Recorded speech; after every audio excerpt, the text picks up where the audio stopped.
Hi, this is Rich Shinnick again, and I'm adding to my collection of dumbest things in youth sports photography videos.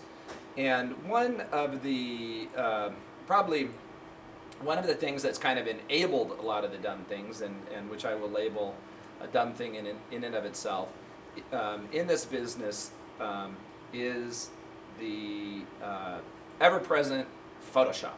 Okay, and now, to be fair to Photoshop as it applies to the recreational youth sports photography market, it is a good tool to fix problems that we had before there was such a thing as Photoshop.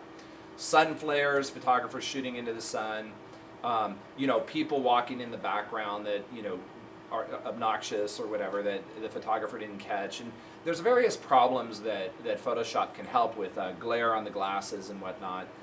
Back in the day, we did what was called retouching, but so I am going to limit the calling Photoshop dumb to the aspects of youth sports photography where people substitute good photography for Photoshop. And what I have noticed over the years, especially the past, say, 10 years, most photographers do not separate photography and Photoshop. In fact, when photographers, I hire a lot of photographers, when they apply, you ask them about their photography background, and you get, they'll give you a list of equipment, and then they'll write 4 paragraphs about their Photoshop skills, or their Lightroom skills, or their editing skills, okay? So photographers nowadays, many of them conflate the two things, okay? But I've never have. Good photography is good photography. Photoshop in our business should be to fix photography mistakes, okay? Unfortunately, because photographers now think the two things are one, okay, you have to a lot of times explain that your goal in our business, my goal, is Photoshop-free photography, okay? And that is at odds with the way that a lot of people think now. So what you get now are people, photographers, that intentionally take photos that need to be Photoshopped. And that's the same as me saying they intentionally take bad pictures, okay? So I'm very clear with my staff and the distributors that send work in here, very clear, the goal is Photoshop-free photography. And why Photoshop directed photography, or photography that's done with the thought that later you're going to Photoshop something? And I have to say, I see images all the time that come in here. Despite the goal that I've given people, they continually, photographers that actually send work into our lab, our distributors, and that they're photographers, and once in a while one of mine, they will continually take pictures that need Photoshop.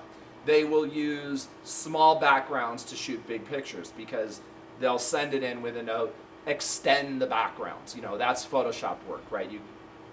You've got a background that's only covering behind half the kids, and you've got to trace them out and extend the background. That happens all the time.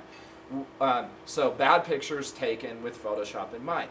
Back in the day, we would have never taken that picture. We would have just gotten the right size background, or used no background at all. But under no circumstances were we taking pictures where there's a small background behind a big group, okay? But it happens all the time now.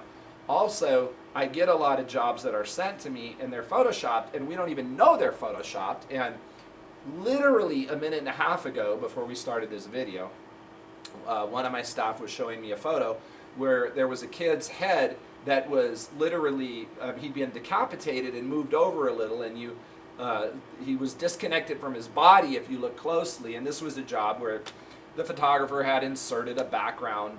He forgot his background, or he didn't have one, but being, 2019, he thought to himself, I don't need a background, I'll just Photoshop everything later because I have nothing else to do.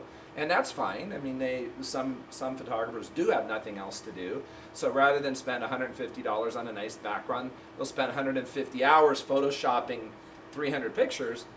Hey, if you have nothing else to do, have fun.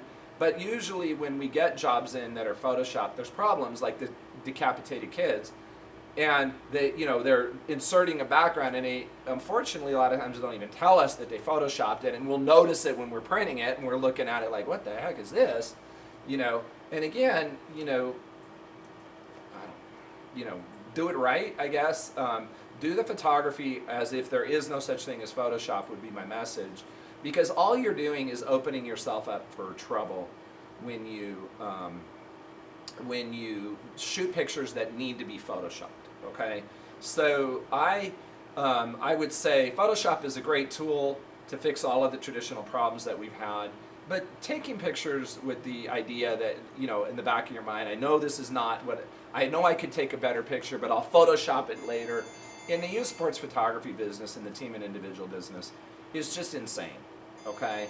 And I would just challenge anybody watching this video to please, understand that Photoshop does not improve your photo. It might fix problems, but the goal should be to avoid the problems in the first place.